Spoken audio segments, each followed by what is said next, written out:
with Master Joel Juanitas from Bahala. Could you tell us a little bit about your involvement in Bahala? How'd you get started? How did you meet Leo Huron and that sort of stuff? Well, the beginnings of my interest in the Filipino martial arts were really out of interest of my history, not out of actually fighting. Where I came from, you had to, most of it was instinctual. You had to learn how to take care of yourself, whether you were able to physically fight or finesse your way out of problems. Right, right. And I was more of a brawler. I didn't get pushed around a lot, even though I was smaller at times, with a lot of the threats that were in the streets. I hung out with an older group of people that would take care of me and vice versa. So right. It was being able to take care of yourself, either physically or mentally, and being able to work your way out of situations that you hope you wouldn't get called on. Right, because someone call you and you can't back it up, and you're shit out of luck. And that was here in Stockton, is that right? Yeah, born and raised here in Stockton. Yeah. I grew up in the projects called Conway Homes, and that's when there was a projects in South Stockton, and we stayed south of Charter Way, which Charter Way was probably like the demarcation point from the good side of town and the quote unquote bad side of town. Right. And I went to local schools. I went to the local schools from elementary to high school. And when I met Uncle Leo, was my first class was with my older cousin, and my cousins have already gone through the system and trained with Uncle Leo and my brother and a number of other friends and family members, and he took me to my class. Was probably about 1987. Yeah. I think. And I didn't train at all. I just sat down and talked to the old man. The old man asked me questions, and I sat by his side. And for the first few weeks, I just sat there, didn't do nothing. Yeah. And it wasn't until he put the stick in my hand and said, "Okay, it's ready to go." And then life got in the way. Being a young teenager and stuff like that, I got away from it, got into trouble, and things like that, and I kind of broke away from the art. And it wasn't until later on, a few years later, that me and a couple of friends said, let's do this. We'll do it. And it was more of a group thing rather than me doing it on my own. I could have went on my own and did it, but the moral support that I had with my crew, and sure. So we all grew, about 5 or 6 of us said, okay, we're ready to go, and we went religiously. Right. Every Monday, Wednesday, and Saturday. We went to class, and me and my brother, we only lived a stone's throw away from Uncle Leo. Right. So we had no excuse. If he didn't see us in the neighborhood, he'd say, "Hey, when weren't you at class?" Or some of the other guys would say, "Hey, man, you weren't in class," and stuff like that. And you would run into him in the neighborhood and stuff. Yeah. Because that tight knit community, the Filipino community, it was within blocks. Right. I mean, some of the great discriminators lived within blocks of my house. Right. My father and Manang Angel Cabales came from the same. Were townmates. They came from the same island in the Philippines. Wow. They knew each other when they came to the to the United States. Right. They're both Visayan, and so they knew each other. So I knew a lot of the local escrimadores, from Rene Latosa's father, Juan Latosa, and his mother, Angel Cabales, Leo Huron. Right. So I knew a lot of those, and I didn't. Right. The magnitude of what was going around and around me is like I was just being a kid, Sure, being a kid, and it's not until recently, until I started the arts, it's like, these guys this is the history of Filipino martial arts in the United States. Yeah, absolutely. Bar none. Right. And a lot of people, they know it, but it's not a big deal to them or stuff like that. It's a big deal to me. It's a big deal to us. Yeah. And it's important for us to let people know, and we're grateful for people like yourself and others that come to Stockton and want to know that information and really appreciate what we have to offer as Stockton, and not just as Bahala players, but we have Serrata, the Serrata players and the Cuerdas players and a number of other different escrimadores that came from Stockton that either lived here long term or on their way passing through. Right. They left a trail, they left their footsteps, and that's something we really appreciate, and that's something we want to hold on to, and Right. and something we're proud of, and we're very proud to share with the world. I will say that Stockton seems to be a very sharing community. I mean, you're known for your hospitality within the Bahala organization. Yeah. Dinners at your house after training and all that stuff. We've been hanging out, and that sense of family is it's a big deal. And your house seems to be a huge mecca for that here in Bahala. True. Yeah, we all enjoy it. Yeah, and that's what we are. It's a family style, and you know, it's really a part of the martial art. It's part of the system. Right. You're a part of the village now, you Right. know, and we take care of each other, and those who are willing to learn and to share, we take care of our own. And Right. that's the old school mentality that Manong Leo instilled in us. You know, you Right. take care of your people, and they'll take care of you. Right. You know, and that's where we get it, and you know, it's part of the art. It's part of the system, and you know, there's the martial aspect of it, and it's the family aspect of it as well that carries us through. Yeah, yeah. So I guess even now you still have a big part of that cultural thing that still a big drive for you while you're training. Yeah. And it's even the misnomer of the title of master is like a great weight, but if you put it in context, the title of master just means you're the master of the basic fundamentals of the art. You know, you don't carry any kind of special special power or something, or special knowledge that no one else knows. It's just you have a better grasp of the basic fundamentals of the art. Sure. You're able to teach it. You're able to disseminate it to others in an effective way. Right. And that's where I take the posture or the recognition of master. Right. It's not that I carry any special you know, knowledge or anything like that. I can teach the art in, you know, and that's the way. And you got promoted to master by Grandmaster Tony Samara. And he got promoted to Grandmaster by Leo Huron. Right. And when did you get promoted to master? That was in 96, and that was shortly after Grandmaster Tony got his promotion, and we were promoted during an affiliate camp. Master Kirk and I during the same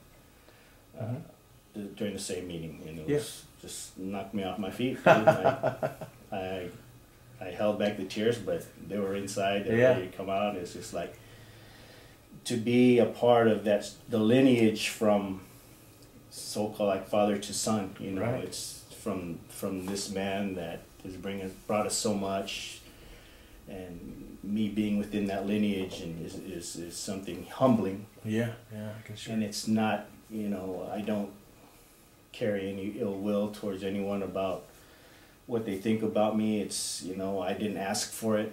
I like to think I earned it. Right. And I grow into that position every day. I don't think that like I say, I don't think I attain any great power or anything like that. I continue to grow within that position, and hopefully I live up to those expectations, to Uncle Leo's expectations and Grandmaster Tony's expectations, and those of my peers and my students. Right. Because it's the leadership and the direction that I carry, that I have to lead.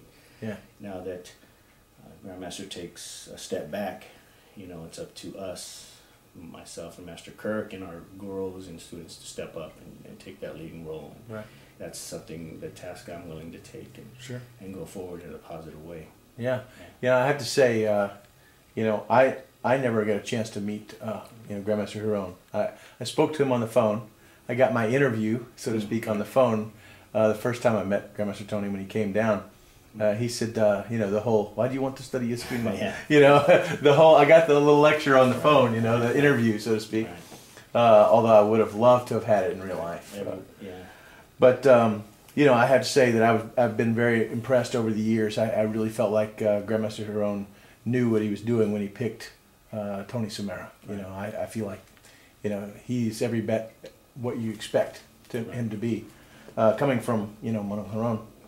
And I would say that I've been every bit as impressed with yourself and Master Kirk. I thought that those were excellent decisions. You know, even years ago when it first happened, I was really impressed with you guys. And now after a layoff and coming back to Bahala, I'm even more impressed. You know, I've seen a tremendous change in both of you, it's nice to see you guys. Growing. You guys, yeah, everything's coming together. You guys got it. You know, you got a handle on it. No, Yeah, no problem at all. And it's, you know, and it's a testament to the old man. I mean, he, you know, in my lectures, I always say, you know, Manong Leo was an architect. He left us the blueprints. Right. Where the contractors were building off the foundation that he left us. And yeah, that's great. He's left a great lineage and a great, you know, blueprint for us to build on, you know. Right. And you can't question that. I mean, you know, we're going to have some bumps in the road. We're going to have some trials and tribulations, but that's a learning experience, you know. It's not going to be expected to be perfect, you know. And we learn from our mistakes, and hopefully that we come out better, not only as martial artists but as people, as leaders for our students and for our peers. And, you know, it's an ongoing trial. You know, when Grandmaster Hiron was still alive, he was very big into community involvement and helping out. And you guys still carry that on here in Stockton today, right? Yes, we do. We do community events outside of the martial arts, so we're not just, you know, stuck in that realm of just doing seminars and workshops and stuff like that. We're out in the public. We're doing lectures for community organizations, for universities, high school students, and things of the like. And it's a lot of that stuff that the demand, you know, outside of the realm of the martial arts is another aspect or world in itself that we cater to. You know, it's not something that we look for, it's something that's demanded of us, that is requested of us. And, you know, when we compile the information and we have to, you know, we have to define and we have to build our own persona and trying to disseminate that information, because trying to teach it to a bunch of students is different from doing it to, you know, teaching to the layman that doesn't know anything you're talking about. Right. You know, so trying to disseminate that information and quantify it and to interpret it to others is a different thing in itself, and a whole different beast in itself. So we've learned to do that over time and over the years, and being able to go outside of the martial arts world and actually build a curriculum and a lineage and a timeline and things like that. You learn more. You know, you learn more of your art introspectively. You look back at yourself and you say, "Oh man, yeah, that's true." You know, you learn more from doing that that kind of research, and being able to share that with people is really a different aspect, a whole different level of learning and teaching. You know, rather than teaching in the school in a setting where you're physically teaching. Now you're in the academic realm where you're teaching academically and you're doing research and stuff like that. But it even goes beyond that. We do fundraisers. We do community events where we're helping. Recently, we helped a charter school build their playground. Nice. From jackhammering the blacktop to laying posts, laying cement, and erecting something that's, you know, who are these guys? They're just you know, martial artists, and what do they know about putting up a playground? But it's something that, you know, who, if we don't, who will? Right. And sometimes it comes to that. You know, when there's a hole or a gap in the community, who's going to fill it? You know, and sometimes we're the first ones there, or sometimes we're the last ones to be asked. But but if it happens and you need us, we're there. You know, because we have fingers out in the community. We have students in different. You know, one of the big things about our organization is we're so diverse. You know, Mexicans, Filipinos, blacks, you know, whatever you name it, we got it. And the occasional white guy from Texas. Right. And we have all these fingers in the community, and you know, when they come back to us and they say, "Hey man, I got something going on. Can you help me out?" Or, you know, "Can you help me out with this?" You know, and if it's just muscle, yeah, okay, we'll do it. Or if it's help with fundraising, raising money, and things of that nature, then yeah, we're up for it. We'll do it. Right. So our responsibility is not just, like I said, in the martial culture, but outside of it and what we can do for the community, and we try to instill that in our affiliates and our students outside of Stockton, and try to get them involved in their communities, because the community that gives to you give back to the community, right? And it's just a circle that, you know, that feeds itself. Sure. How would people get involved if they were outside of Stockton? How do people kind of, they've maybe read some magazine articles about Bahala Na, and Grandmaster Hiron and Grandmaster Tony. How do they, or maybe they bought one of the books online or on the bookshelves? How do they get involved? How do they get into Bahala Na? Well, in Bahala Na we have an affiliate program. It's kind of a distance learning program, and we do that through DVDs, videos, and occasional workshops where the affiliate comes to Stockton either once or twice a year. We have affiliate camps, or we travel out to their location and we hold camps. And those DVDs and those things, that distance type training is followed up with physical training with a sponsor or a certified instructor that can bring them along the curriculum. Now, even before that, you have to go through a vetting process. Sure. We don't just take anybody, and it's ongoing, because there are characteristics and things that we look in a person, that would represent us as an association, and we've had to learn that the hard way. Yeah. And so we have a plan in place where we vet our affiliates, and to see what kind of people they are, what kind of history they had, and with other instructors or whatever, and we compile that, and we get together and we talk about it, and if it's somebody that we think that can hold the load, pull the load, then when it's the kind of integrity and the characteristics that we're looking for in an affiliate, then we further the process. Sure. But like yourself and others that have been through that process and had the patience to deal with us as a group organization, we hope that it helps you flourish as a practitioner in Huron Eskrima Arnis, because it's like I said, it's a learning process, and we're refining it, and it's getting better, and, sure. and we've produced some really great practitioners. Right.